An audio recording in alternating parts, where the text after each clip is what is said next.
Alors, quoi de neuf, sous le soleil de Satan?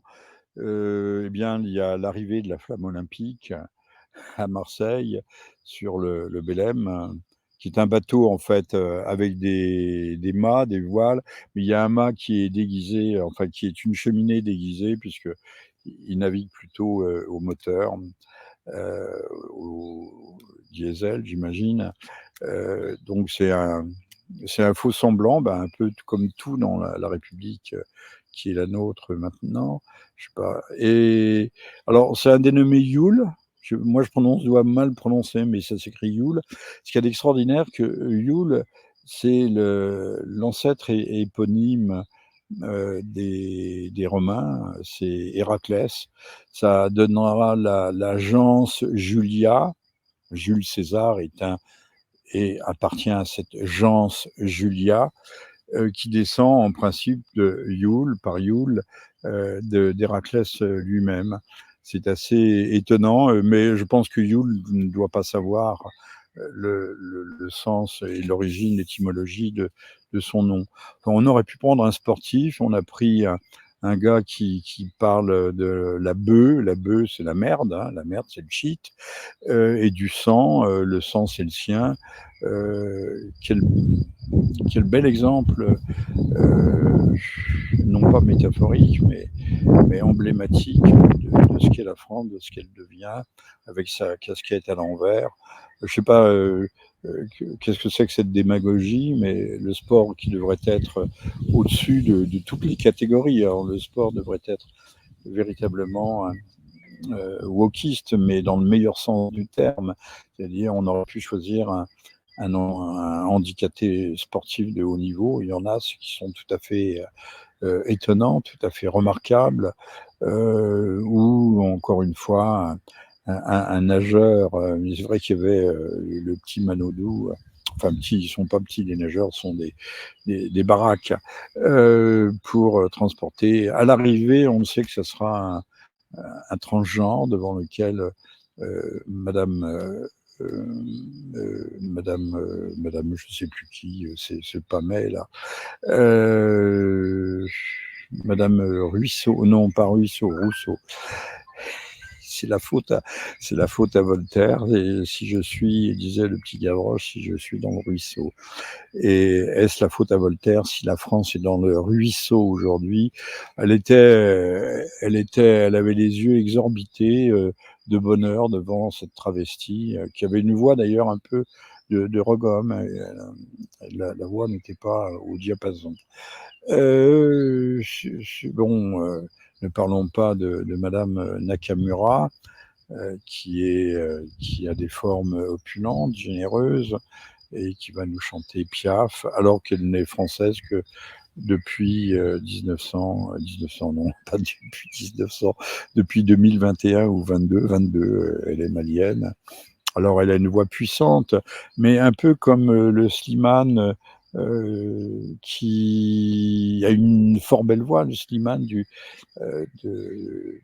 ce truc européen là, de musique, où c'est une foire. Je me suis donné la peine de regarder quand même une petite demi-heure, la foire aux pétards, aux lumières, tout est hallucinant. Le Suisse qui a remporté cette Eurovision était l'un des plus rigolos avec ses fanfreluches sur les bras, et une présence réelle. Mais enfin bon, euh, c'est de l'art désaxé, déjanté. Je ne sais pas comment on peut se passionner pour ça. Alors Slimane avait une belle voix, mais c'est tout ce qu'il a. Il était habillé avec des voiles vaporeux, euh, un peu grassouillet, un homme visiblement un peu déconstruit, qui avait pris des positions d'ailleurs déplaisantes lors de la mort du petit Naël. Ces gens-là n'aiment pas la France, Madame Nakamura n'aime pas la France. Je ne sais pas si les transgenres, les travestis, les drag queens qui seront présentes lors des cérémonies des Jeux Olympiques, aiment aussi beaucoup la France. Je ne sais pas ce qu'elles aiment. En tout cas, une chose est sûre, elles s'aiment elles-mêmes, ça, c'est certain. Et bon, tout ça, c'est ce feu d'artifice permanent de paillettes, de zonzons, de flonflons, enfin les flonflons, c'est plutôt les tambours de la guerre faite à l'esprit, qui nous accable, masque ce qui se passe un peu plus à l'est, Kharkov, les journalistes disent Kharkiv, je sais pas pourquoi, Kharkov, n'est pas tout à fait encerclé, mais presque. On y crée des défenses. Là, le grignotage russe devient une véritable avancée. Et rappelons que M. Macron, ça c'est beaucoup plus grave, a dit et redit, il a insisté, a dit si les Russes risquent d'enfoncer les lignes ukrainiennes, nous interviendrons. Alors, va-t-on, je reviens à chaque session entre nous, va-t-on sacrifier les 19 000 hommes ou 20 000 hommes qui constituent le dernier carré, le dernier bastion de notre armée? C'est en cause et c'est en jeu. Déjà, on aurait sacrifié un certain nombre de nos légionnaires. Vous me direz, ils ont signé, c'est pour en chier. Hein, c'est une formule qu'on avait autrefois. T'as signé, vas-y mon gars. Ce sont les risques du métier. Mais quand c'est un voleur qui se fait ou un jeune cascadeur qui percute une voiture de police et en blesse 3 gravement, comme c'est intervenu hier, nous sommes le 12 mai, donc c'était le samedi 11, je ne sais plus dans quelle banlieue chaude, extraterritoriale, lui, si on lui avait, si on l'avait décoiffé d'un cheveu, enfin je crois qu'il est quand même allé à l'hôpital pour le coup. On aurait crié au martyr, au sadisme, enfin tout ce que l'on veut, à la violence policière. Voilà, de ce côté-là, pour les bandits, les transgresseurs, les délinquants récidivistes, multirécidivistes, il n'y a pas de risque du métier. Mais par contre, les flics, eux, doivent faire attention avant d'essayer de protéger leur vie.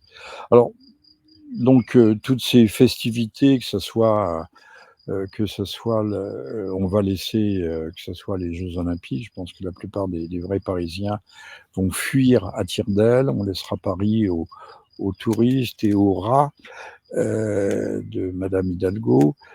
Mais tout cela est bien triste, ce sont des fêtes tristes.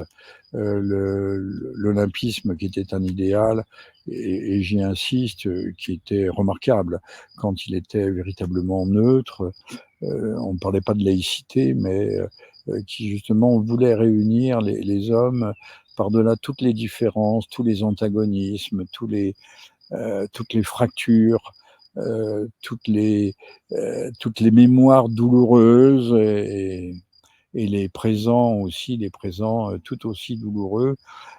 Cet idéal olympique a volé en éclats pour n'est plus qu'une sorte de contest de façon à la façon de l'Eurovision, une espèce de grande foire, de grand cirque. C'est dommage, c'est dommage. Il peut rester le spectacle, il peut rester quelques belles performances, mais maintenant, au fond, on peut regretter que si c'est le meilleur qui gagne, que ce soit au fond pas le mieux drogué qui gagne, parce qu'on a besoin de stimulants et l'homme atteint ses limites. Et les Jeux Olympiques atteignent aussi leurs limites. Je pense qu'il va falloir sérieusement songer à autre chose si on veut réunir les peuples et les faire communier dans un idéal commun.